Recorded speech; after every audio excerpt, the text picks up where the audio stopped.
Thanks so much for taking the time, Justin. You're welcome. This is day 5, September 21st. That's right. We're about 5 o'clock. That's right. I must say, when I last left the scene, we had a dance crew out front with a couple of topless girls. How did that scene play out? They put up with it for a couple hours. That's right. Well, I have to say, I think that might have been one of our best outreach moments for the workers over near the World Trade Center. So, yeah, I must say that people definitely were stopping to... That's right. It's also leading to some conversation about setting some norms for dress, which will probably come up at tonight's General Assembly.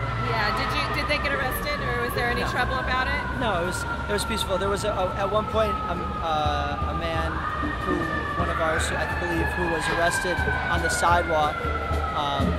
He did not resist, as far as I understand. He was taken, and I don't have an update for you on him just yet.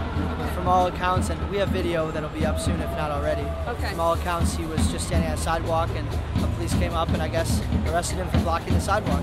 Yeah, So, they seem to be more concerned with people moving and not gawking and standing than they were with the dancing. Our legal team is monitoring very closely. Oh, okay.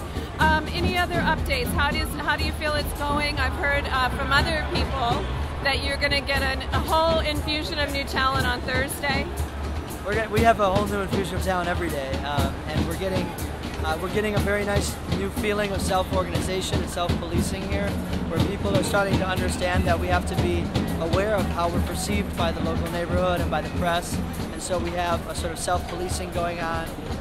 We've always established norms of no drugs or alcohol, and those are being enforced very tightly by our self-policing mechanisms and our security teams. And the NYPD, I think, is aware of those efforts and has, in fact, lowered their numbers. Last night was the lowest number of NYPD that I've seen yet. Yeah. And, I think they understand now that we're serious about holding them accountable, about holding ourselves accountable, and about being peaceful and self-regulating in this space. And although it may seem that there's an energy and an excitement and even a chaos here, in fact, there's a serious amount of organization.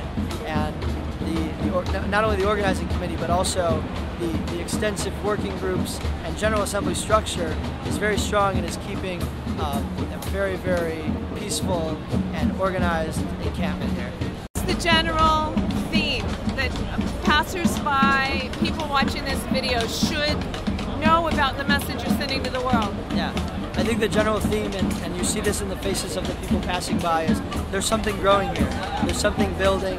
It's a process. It's taking some time, but it's growing, and each and every day it's stronger, it's more organized, it's more democratic and participative, it's more artistic, and it's more musical, and it's also more productive. So every day I think what people are realizing is that we're here for the longer haul. We're here to have this peaceful process and to make demands and to build consensus. And the police and the local communities are becoming aware of that, of our seriousness and our readiness to be accepted and embraced by the local community as people who are here to really make a change. And that's the message that we continue to send.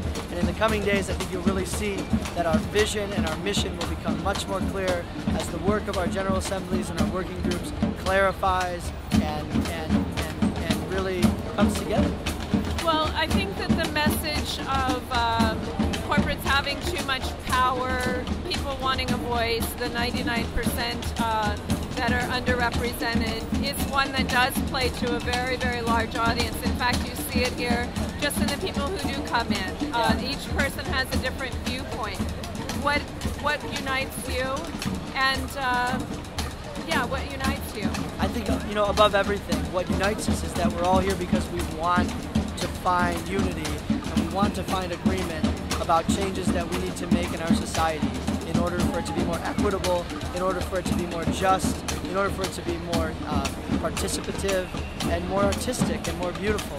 And what unites everybody here is that we all want to find consensus and agreement on that, and that we're in it for the long haul, and we're gonna do it together.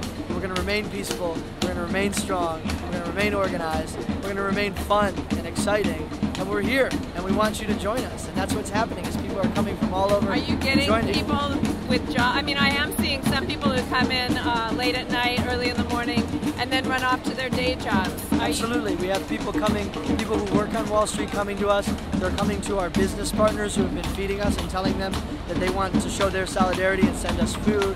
They're coming. Say that again so people understand. Absolutely. They're coming to our business partners. We've set up a community relations committee that's outreaching with local businesses in order to help sustain us as well as sustain them in this difficult economy. We need to unite together.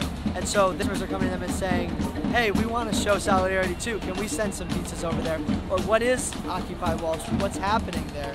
And so this spontaneous and organic growth of interest and engagement with our ideas, with our process, is really spreading out like an amazing spider across Lower Manhattan. And it is far more inclusive even of people on Wall Street than a lot of, is that part of the message here, is that we are including?